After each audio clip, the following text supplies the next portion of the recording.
What's up everybody, welcome back to the channel, and today I wanted to have some fun and ask you guys if you could pick an ability, any ability that could give you a real advantage over other people, what would it be? Would it be super strength? No, I'm impressed. Super speed?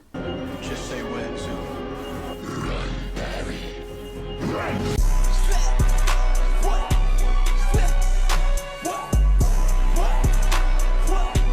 Mind control? Or shadow clone jutsu? In this video, I'm going to be going through some of the top contender abilities that could give us a real advantage. I'll go through some of their pros and cons and rank them all on a tier list. So by the end of the video, we can see which abilities could actually be really useful. And just so you guys know, abilities that I consider really good are abilities that you can kind of use with nobody actually knowing that you are using them. That way you are not being recorded all over the place and the government isn't after you, because nobody wants to become a test subject.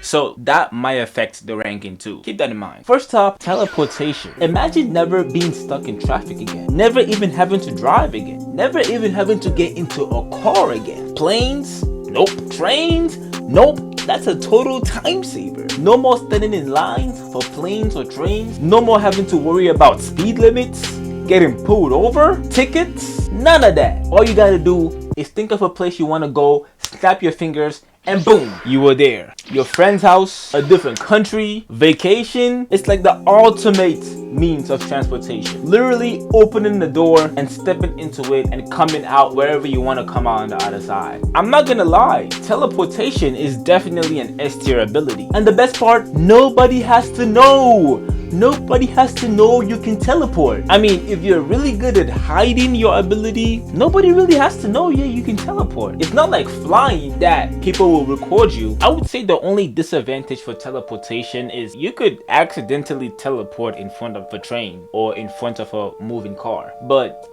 if you know what you're doing, you shouldn't really need to worry about that. So yeah, teleportation is definitely S tier. Next up, time manipulation. You could literally pause, rewind, or fast forward your day. So if you don't want to get out of bed in the morning, just stay in bed, and then whenever you do get out of bed, just rewind time back to morning, and it's like you got up on time. I mean, you will literally never be late to anything. You will always be on time. And let's say you're at work and you want your job to hurry up and you want your shift to hurry up and end, you could literally just fast forward time. Boom, now your shift ends, you clock out, and you still get paid. Like, this is another OP ability. But obviously, when you mess with time, there could be some repercussions. So considering that, I would say this is an A tier ability. I want to put it in S tier so bad, but messing with time could be bad. So I'll put an A tier. Next up, we have one of my all-time favorite anime ability, the shadow clone jutsu.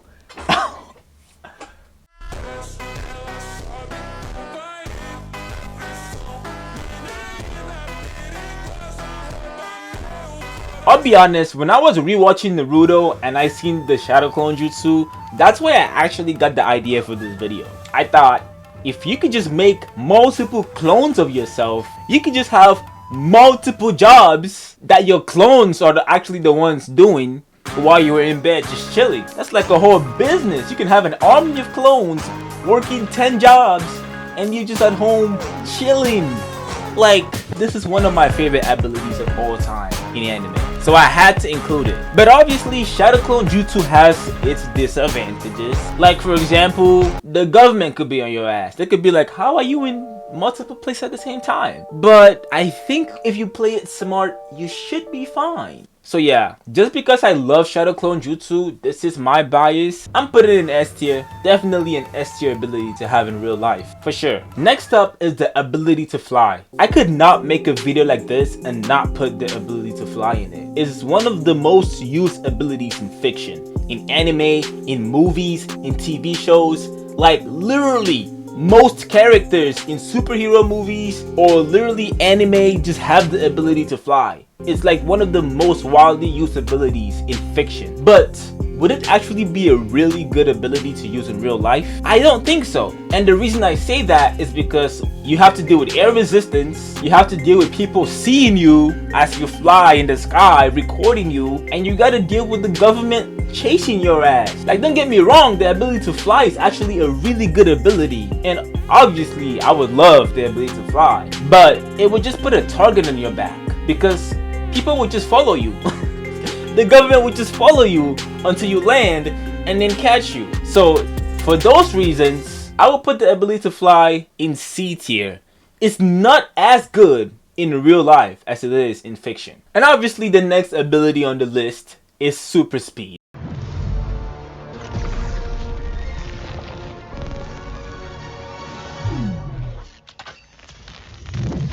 It has the same problems as flight. Super speed, you also gotta deal with air resistance, except now you gotta deal with population density. So you gotta try to dodge everybody, try to run your way around. Like, I know the Flash movie makes it look really cool, but if you look at it, the Flash is actually just running straight most of the time. And that's not how real life actually is. That there's a bunch of cars, a bunch of people that you gotta dodge, and when you're going those speeds, it's really hard to actually dodge people. So you might just end up crashing into cars and people all the time. So although it sounds really cool to have the ability to go really fast, super speed, I don't think in real life it's that practical. So for those reasons, I'll put it right below flight at D tier. Just cause in real life, it's not as good as it is in fiction. It's just not. The next ability on the list is mind control. Mind control is actually a really good ability. It's a really good ability if you want to rob a bank. All you gotta do is go in there, control the mind of the teller, and just make her or him give you 100 grand or more or 1,000,000, whatever you want, and just walk off. I mean, it's a really good ability. The only downsides to mind control, I would say, is if it doesn't last forever. Because if you rob somebody by controlling them and have them give you their stuff, and then they come back to their senses after a while, then they're gonna be like, whoa, what the freak happened? And if you did it to a bank, then they will check the cameras and then they will see it's you, and then you're cooked. So yeah, I'll give it a B. Mind control is probably going to be in B tier. And then of course, we have invisibility. Invisibility is an ability that only weirdos would want. If you know what I mean. Not only do you have to be butt-ass naked, translucent from the boys, if you know what I'm talking about, but yeah, you can't really do anything else other than go invisible. So like, it could be useful. Actually, nah, what am I saying? No, it actually would not be useful in real life. So F tier. But yeah guys, there you have it. Let me know what ability you would pick in the comments. And as for me, I would probably go with teleportation. It's just so useful. You can use it in so many different ways. I think it's the best on the tier list right now. So yeah, I would go with teleportation, but I would love to know what you guys would pick in the comments. Don't forget to drop a sub and like the video if you enjoyed it. I'm down to do a part 2 if you guys like it.